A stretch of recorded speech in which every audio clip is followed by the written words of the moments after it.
Hello everyone, welcome back to the channel. I moved the webcam down so I can sit back here and you don't just see like this much of me. Which is probably, you'd probably like it to be up about here. Probably be a better view then. Alright, I just finished a video and I thought of this one. I just did the witchcraft killed this man. And I was thinking about this one because I was told about this on Friday. So I'm going to do this one. Dead girl comes back to life. No secrets. She shouldn't. The reincarnation of Dorothy. I can't see it because my picture's in the way. So let's just pretend like I said it, and there you go. And before I start the video, you got to subscribe to the channel, like the video, otherwise you can't watch. You'll hit the, just as the story starts to play, it'll cut out and go to a different video, and you don't want that. So you got to go ahead and do that.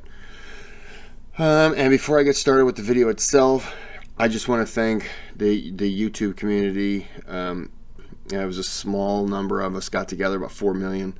We got together and we played the world's third largest Ring Around the Rosie competition. So it was pretty good. The second one I think had like 19 million.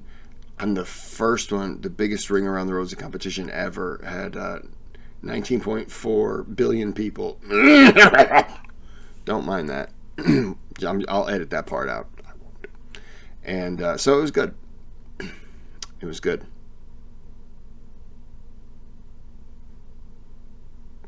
Sorry, I'm looking at the picture and I was trying to figure out what that was. By his left hand, just on the side of it, it looked like it was a... For a second, it looked like it was a concrete monkey skull, which makes no sense. So let's just pretend I didn't say that either. Let's just go ahead and start the video. And words. A 1979 New York Times article described her story as being, quote, one of the Western world's most intriguing and convincing cases of reincarnation. I myself am not a huge believer in reincarnation, mostly because any of the stories I've heard, there's no modern day corroboration of fact. But in Dorothy Eady's case, or as she became known, Setti's case, she has a number of things that line up with her story, with her lifelong story, that she, in fact, was from ancient Egypt and was actually a priestess in ancient Egypt times. And some of her discoveries are pretty incredible. And frankly, Egyptologists... She was. I knew her back then. And historians that have looked at this case have spent decades trying to prove that she was lying, but can't. She had information that she shouldn't have had. That begins to make you wonder... maybe she really was reincarnated. Before we get started, if you could please gently destroy the like button and then go ahead and hit subscribe and turn on all notifications, that would be great. I'm going to be posting a ton of content just like this as many times a week as I can. I'm aiming for 3, if not 4, every week going forward, so please come along. The too long didn't read version of this story is you have Dorothy Eady, who as a child has a near-death experience. When she kind of comes back, she believes that she is no longer home, that her home is somewhere else. She starts having dreams about this place. She describes this garden and this big building, and then eventually she discovers that what she's describing is a place in ancient Egypt. And she ends up becoming obsessed with ancient Egypt, and then begins providing information and helping with archaeological digs that leads to numerous incredible discoveries. All from memories that she claims to have had from her previous life. Even if you don't believe in reincarnation and this whole story seems like totally made up, just listen to how the story flows and then try to make sense of how in the world she had the information she had that led to distinct discoveries that nobody else had made. That they found this stuff as a result of Dorothy Eady's information. How do we reconcile that? It's not impossible, but no one's been able to do it yet, so let's see what you think. Dorothy Eady was born into a lower middle-class family in London in 1904. She was an only child, and she was absolutely adored by her parents.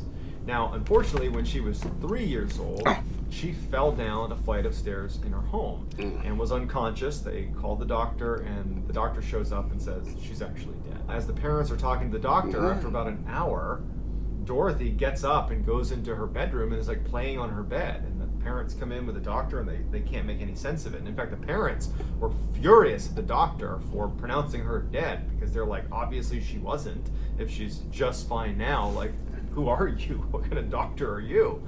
The doctor's... He got the parents distracted, and then he took her to the pet cemetery, and here you go.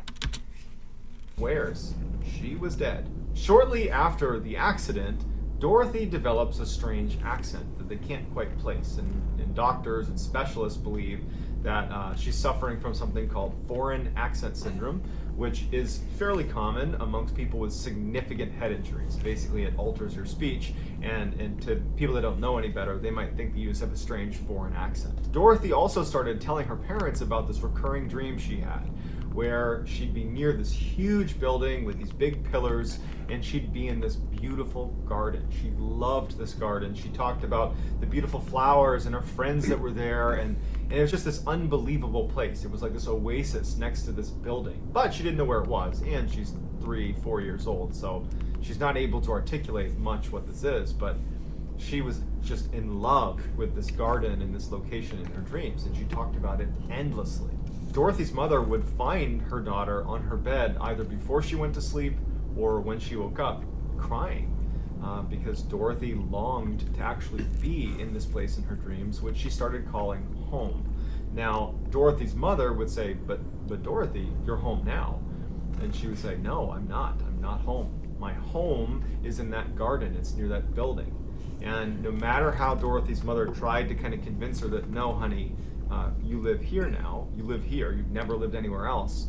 Dorothy was unbelievably convinced that what she was seeing in her dreams was her actual home. It was around this time that Dorothy's parents brought Dorothy to a British museum where they had a big ancient Egyptian exhibit set up. And when they went into the museum, Dorothy sees this exhibit and she's immediately attracted to it. And as she gets closer, she starts seeing the statues of the pharaohs and pictures of the pyramids, and she sprints into the exhibit, runs away from her parents, and she's running to the different statues of the pharaohs and of the Sphinx and all of these different icons from ancient Egypt, and she's kissing their feet and she's sobbing hysterically, and she's yelling, I'm home, I'm with my people. This little tiny kid is having this revelation that she's found home, and she refused to leave the museum. Finally, her parents, get her to calm down. They're pretty embarrassed as people are like looking at them like, what's going on with your child? She finally leaves with her parents, but at this point, now Dorothy has attached that place in her dreams that she longs to go with the beautiful garden. She's attached it to Egypt, to ancient Egypt. And so she becomes completely obsessed with ancient Egypt.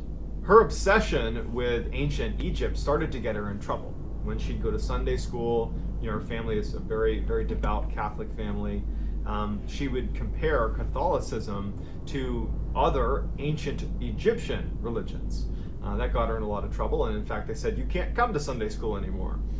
Then she got expelled from her Catholic school because she refused to sing a number of the hymns that in some way disparaged ancient Egyptians. She was also told that she could no longer attend Sunday Mass for the same reasons. She was basically not welcome anymore. At 6 years old, Dorothy, who knew how to write and read in English, started to take a keen interest in hieroglyphics, Egyptian hieroglyphics, and she said that they were definitely familiar to her, but she had forgotten how to read it. When she was 7, she was looking through a textbook and she saw a picture of the Temple of Seti I, which is in Abydos, Egypt. And as soon as she saw the picture, it was a big picture of the temple, and then next to it kind of like the broken remains of what looks like maybe a garden of some kind. And she immediately said, that is my home. That's where I'm from, right there, Temple of Seti I in Abydos, Egypt. That's my home. And as she's looking at the picture and she's looking at those kind of tattered, broken remains, this is thousands of years old, she's looking at the area next to this big temple in the picture, and she's like, that's the garden, but where are the trees? Where is everything? Why does it look like this? Like, she didn't understand that that was thousands of years ago that it was a garden, but she saw the picture and immediately knew it as her home. Also in the textbook was the picture of the pharaoh, Seti I, who the temple was named after. And when she saw the picture of the very well-preserved mummy, she was overcome because she claimed to have known him personally. At age 10, Edie was kind of discovered by world-renowned Egyptologist E.A. Wallace Budge, who offered to teach her how to read and write hieroglyphics, which she picked up almost instantly. Starting at 14, in addition to that recurring dream of the Temple of Seti and the garden right next to the Temple of Seti that she claimed was her home, she started having a recurring nightmare where she, in her former life, was in this subterranean enclosure, and she was being questioned by a high priestess who was demanding that she answer her questions, and when she refused, she was beaten. At 27 years old, Edie meets an Egyptian man and falls in love with him, but also, I'm sure on some level, she was marrying him to secure Egyptian residency. I apologize for not pausing it and talking. I'm just kind of sucked into this. I'm sometimes I'll just want to call out and be like, yeah, that's bull. That's bull. But I don't know. This is weird. I can't pick up hieroglyphics in 2 lives. So I don't know. It's just like, it's really interesting. And I'm watching it just not knowing what to say. And I don't want to talk because I want to keep listening. I'm ruining this. I apologize. Because as soon as they got married, they moved right back to Egypt where she could be a resident. And actually when they landed in Egypt, the first thing she did, she's overcome with emotion when she lands, and she starts kissing the ground and crying and saying, I'm home, I'm home. Dorothy and her Egyptian husband have a son, and they name him Seti, just like the pharaoh Seti. Once Edie moved to Egypt, she started, by her account, getting visits from an entity known as Hor-Ra. Now, Hor-Ra, she claimed, was the spirit of the pharaoh Seti I. She would get into these almost trance-like states at night over that first year she was in Egypt. It was like she'd be sleeping, but then she would get up and be in this trance, and she would start frantically writing in hieroglyphics in the middle of the night. And her husband would wake up, and he would see her doing this, and she was like, you couldn't stop her, you couldn't communicate with her. She was just in a trance, recording what she was claiming Hor-Ra was telling her, was dictating to her that she needed to write down. And it was in fact about who she used to be. She used to be, according to Hor-Ra, a woman by the name of Ben Trishit, who lived 3,000 years earlier in the time of Pharaoh Seti I, and who lived in the Temple of Seti in and around that garden. So after a year of her going into these trances and writing in hieroglyphics, she had over 70 pages of transcript of what she claims was her story, and it goes like this. Before being born as Dorothy Edie, she was an Egyptian woman named Ben Trishit. Her father was a soldier, and her mother was a vegetable seller who actually died when she was just 3 years old. Unable to care for her, Ben Trishit's father placed her in the temple of Qam el-Sultan. She was then raised at the temple where she later became a priestess. When she was 12 years old, Ben Trishit was given 2 choices: either venture out into the world on her own or become a consecrated virgin and stay at the temple. Ben Trishit decided to take the vows. But a few years later, she meets Pharaoh Seti I, and they end up falling in love, and soon she becomes pregnant. When she is discovered to be pregnant, she was interrogated by the high priest and beaten when she refused to answer, a scene that corresponded to her childhood nightmare. Unwilling to put her beloved Seti through a public scandal, Ben Trishit took her own life. Edie's husband grew increasingly disturbed watching his wife go into these trances and write out the hieroglyphics. I mean, she's amassing all these pages of hieroglyphics. Her whole thing was just too much for him, and so he ultimately filed for divorce in 1936. Following the divorce, Dorothy and her young son leave and go live in another town near the Giza pyramids, and she starts going by the name Seti, which means mother of Seti. So she doesn't go by Dorothy Edie anymore. And at this point, she also takes a job with Egypt's Department of Antiquities, and she begins a very lengthy and highly successful career in Egyptology. For nearly 20 years, Seti would research almost exclusively the temple of Seti I and learn everything about not only the temple but the people who lived there, because it was where she believed she used to live. But it wouldn't be until 1952, when she's almost in her 50s, that she finally actually steps foot in Abydos. And it was because of a job transfer that put her there. And in fact, she took a pay cut to get this job. She was so desperate to just finally step foot in the place that she believed was her old home. As soon as she walked into the temple, the first thing she says is, "It's as if I've lived here before." And she quickly sets up a office in one of the temple rooms and spends almost all of her time there. And she even befriends a cobra and feeds the cobra daily, and just has this cobra friend that just hangs out with her, which no one could make any sense of.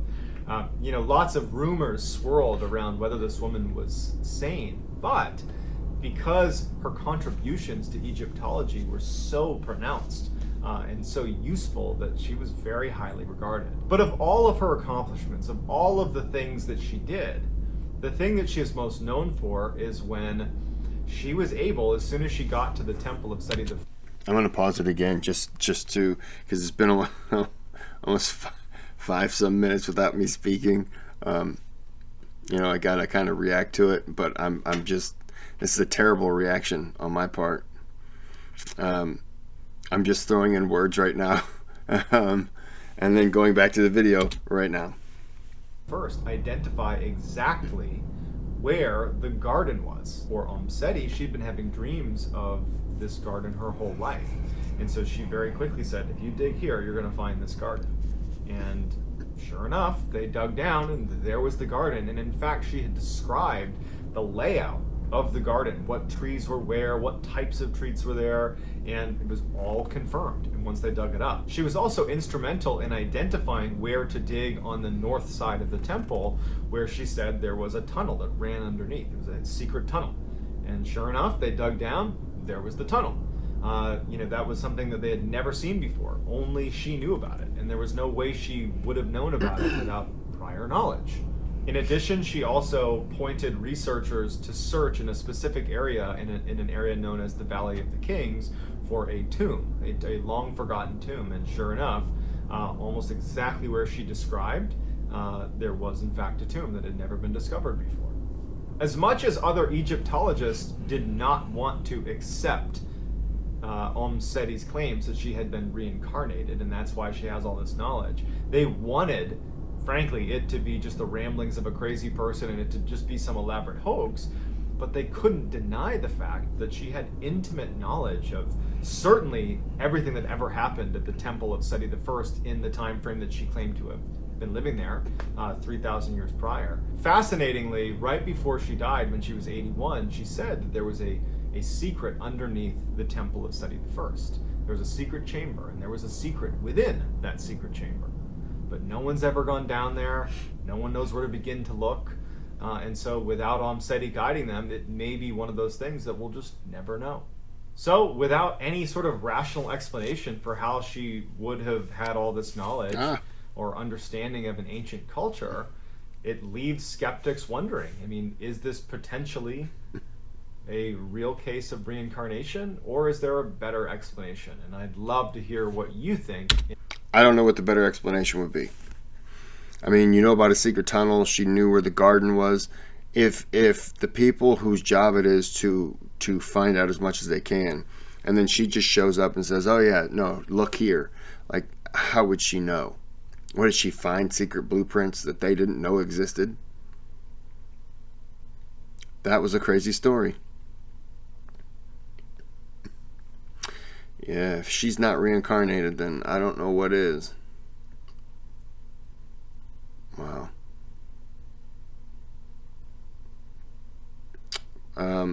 Yeah, I don't have anything else to say. She won me over. So that's pretty crazy. She died in the 70s. What if I'm her? No. Because I don't know anything about Egypt or the pyramids. And I don't care. Yeah, it's not me. All right, well, I'm going to end this here, unless one of you wants to go down and flip over some laundry for me. But if not, I got to go. So have a good day, good night, just whatever. Make sure you have one.